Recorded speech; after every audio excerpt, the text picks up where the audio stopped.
Hi, this is Allie from the Terra team with the top 3 reasons to use data tables for your analysis on Terra.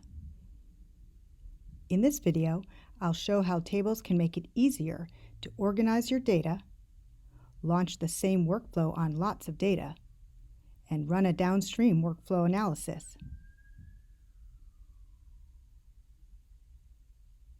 Tables are spreadsheet-like files that help you organize data in the cloud, no matter what kind of data, how much you have, or where you're storing it. When you're working in the cloud, your data could be stored in different places, like your workspace bucket, an external bucket, or a data repository like Gen 3. Data could be in different cloud infrastructures, some in Google, some in Azure, for example.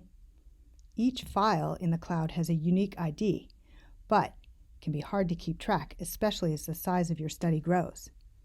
Tables can help by keeping all the information you need in one place. Let's hop over to a demo workspace and see how this works. My demo simulates a study of the effect of different phenotypes on heart disease. It includes open access genomic data and synthetic phenotypic data, which I can access by clicking on the Data tab at the top of the page.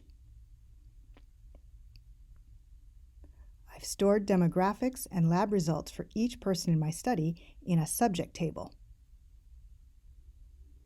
Each row is a different subject, and each column is a different piece of data associated with that subject. The first column keeps track of each study participant's unique ID, the subject ID. Then there are columns for each piece of data linked to that subject, like their age, high-density lipoprotein levels, and so on. My demo has over 2,000 subjects, so there are 2,504 rows. But tables in Terra can include almost any number of rows and columns. In other words, they can help no matter how many subjects you have or how much data. As a bonus, by using the data table, you can search for the particular subject, which can be helpful when trying to identify one in thousands. You might want to keep all your data in one table, in which case you could just add columns for genomic data right in the subject table. In this workspace, I've decided to keep the genomic data in its own table, this sample table. Like the subject table, each row is a different sample with a unique sample ID here in the first column. Other columns include metadata for each sample, like links to data files in a Google bucket and other study or sequencing information. In this workspace, I want to link the data that's in the subject table to the data in this table, so I've included a column with the unique ID from the subject table here. Let's talk about how tables make it easier to launch workflows on lots of data. Using a data table lets you set up your workflow once and then run as many times as you need on batches of almost any size without additional work. I'm going to demo with this aligner workflow. Click on the workflow and you'll see this configuration form where you can set up inputs and outputs and other options. Terra lets you select whether you want a workflow to pull its inputs from a data table or to use a cloud path that you manually specify for each input.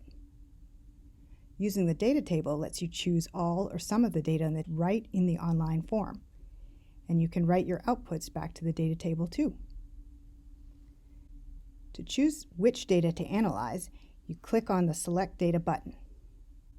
You can select one or a few samples for testing. You can also use the search feature to select just the data you want. You can run on a subset of samples by selecting the Choose Existing Sets of Samples radio button.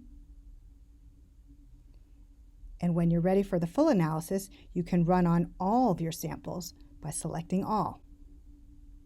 Terra gets the VM set up and running while you sit back and relax until it's done. When your job's complete, go back to the data table. You'll see Terra has written links to the generated files right in the table you used for input, here in this additional column. They're automatically associated with the original input data, which helps with organization. This brings me to the third reason to use tables, to streamline further analysis. Because output files are in the data table, you can submit a new workflow analysis without hunting for file paths in your workspace bucket. I'll demonstrate by running this file conversion workflow on the output from the first workflow. In the configuration form, I use the output of the first workflow as input. Of course, you can use the full file path as input. It's here in the Google bucket.